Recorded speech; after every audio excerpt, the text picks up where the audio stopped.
Hey everyone, welcome back to Lucid Gaming, where everything's made up and the points don't matter. Our new segment I'm doing right now, Nightmare Fuel, is where I read, analyze, and review gaming creepypastas, play creepy games, and go hunting for creepy or unsettling gaming Easter eggs. Let me start by saying that I have liked Pokemon in the past as a kid, but never really got into the lore or the anime or the manga or the whatever, so I butcher some names probably. That's gonna happen. Sorry, I guess. That being said, let's jump right into one of the most popular, the most famous creepypastas, Pokemon Creepy Black. I'm what you could call a collector of bootleg Pokemon games. Pokemon Diamond and Jade, Chaos Black, etc. It's amazing the frequency with which you can find them in pawn shops, Goodwill, flea markets, and such. They're generally fun, even if they are unplayable, which they often are. The mistranslations and poor quality make them unintentionally humorous. I've been able to find most of the ones that I've played online, but there's one that I haven't seen any mention of. I bought it at a flea market about 5 years ago. Here's a picture of the cartridge in case anyone recognizes it. Unfortunately, when I moved 2 years ago, I lost the game, so I can't provide you with any screenshots or screen caps or whatever. Sorry. The game started with the familiar Nidorino and Gengar intro of Red and Blue version. However, the press start screen had been altered. Red was there, but the Pokemon didn't cycle through. It also said Black version under the Pokemon logo. Upon selecting New Game, the game started with the usual Professor Oak speech, and it quickly became evident that the game was essentially Pokemon Red version. After selecting your starter, if you looked at your Pokemon, you had in addition to Bulbasaur, Charmander, or Squirtle, another Pokemon, Ghost. The Pokemon was level 1. It had a sprite of the ghost that you encountered in Lavender Town before obtaining the Slife Scope. It had one attack, Curse. I know that there is a real move named Curse, but the attack did not exist in Generation 1, so it appears it was hacked in somehow. Defending Pokemon were unable to attack Ghost. It would only say they were too scared to move. When the move Curse was used in battle, the screen would cut to black. The cry of the defending Pokemon would be heard, but it was distorted and played at a much lower pitch than normal. The battle screen would then reappear, and the defending Pokemon would be gone. If used in battle against a trainer, when the Pokeballs representing their Pokemon would appear in the corner, they would have one fewer Pokeball. The implication was that the Pokemon had died.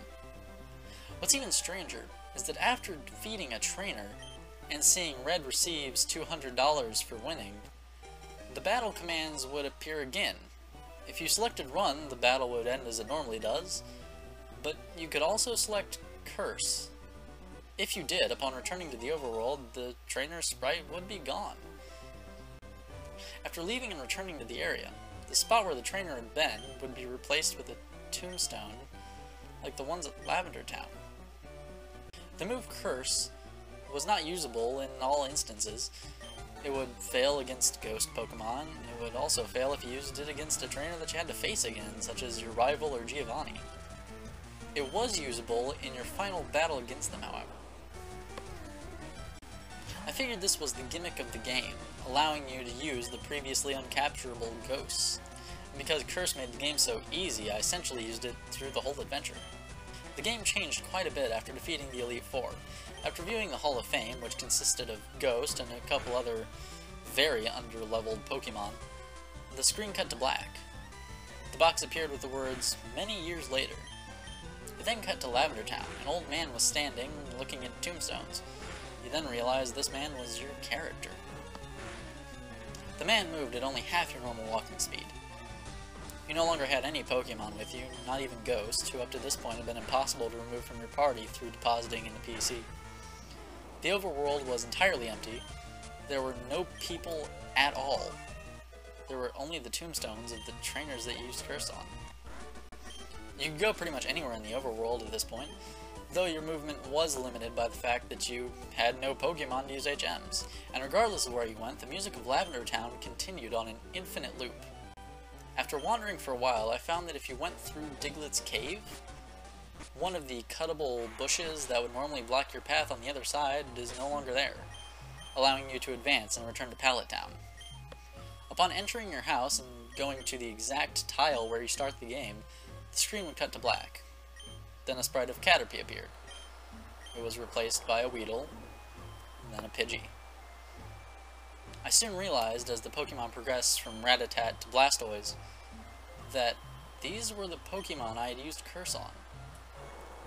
After the end of my rival's team, a youngster appeared, and then a Bugcatcher. These were the trainers I had cursed. Throughout the sequence, the Lavender Town music was playing, but it was slowly decreasing in pitch. By the time your rival appeared on screen, it was little more than a demonic rumble. Another cut to black. A few moments later, the battle screen suddenly appeared. Your trainer sprite was now that of an old man, the same one as the one who teaches you to catch Pokemon in Viridian City. Ghost appeared on the other side, along with the words, "Ghost wants to fight." You couldn't use items, and you had no Pokemon. If you tried to run, you couldn't escape. The only option was fight. Using fight would immediately cause you to use struggle, which didn't affect Ghost, but did chip off a bit of your own HP. When it was Ghost's turn to attack, it would simply say, ... Eventually, when your HP reached a critical point, Ghost would finally use Curse. The screen cut to black for a final time. Regardless of the buttons you pressed, you were permanently stuck at this black screen. At this point, the only thing you could do was turn the Game Boy off. When you played again, New Game was the only option. The game had erased the file. I played through this hacked game many times, and every time the game ended with the same sequence. Several times I didn't use Ghost at all, though he was impossible to remove from the party. In these cases, it did not show any Pokemon or trainers, and simply cut to the climactic battle with Ghost. I'm not sure what the motives were behind the creator of this hack. It wasn't widely distributed, so it was presumably not for monetary gain. It was very well done for a bootleg, though. It seems he was trying to convey a message, though it seems I'm the sole receiver of this message. I'm not entirely sure what it was. The inevitability of death? The pointlessness of it? Perhaps he was simply trying to morbidly inject death and darkness into a children's game. Regardless, this children's game made me think, and made me cry. Wow, well, that was something. This creepypasta was pretty good, well written, and the pacing was perfect. I can imagine what it must have been like to expect a fairly normal Pokemon game and end up playing this morbid game about the life and death of a trainer whose Pokemon turned him into essentially a lonely old man before finishing him off. Or maybe putting him out of his misery? I can see why this creepypasta got so popular. It gives this excellent build-up and leaves you questioning why it had to happen this way. The big question, is it real? No, it's not. It's 100% fake, falsified, not true. Yeah, but it is a great read, and a very cool concept. There are a few ROMs floating around that, when they were in development, really promised to recreate the story, but turned out to just give you Ghost as a Pokemon. It has Curse as a move, but there's nothing really in it for the player except novelty value. Like, you have Ghost, but you can't kill Pokemon, you can't kill the trainers, you don't have the weird, twisted storyline that this creepypasta promises. If you guys find that ROM out there that really captured this creepypasta, send it to me, send me a link, and I will play it for you. I'll do a whole new video on it. But until that day, this just isn't real.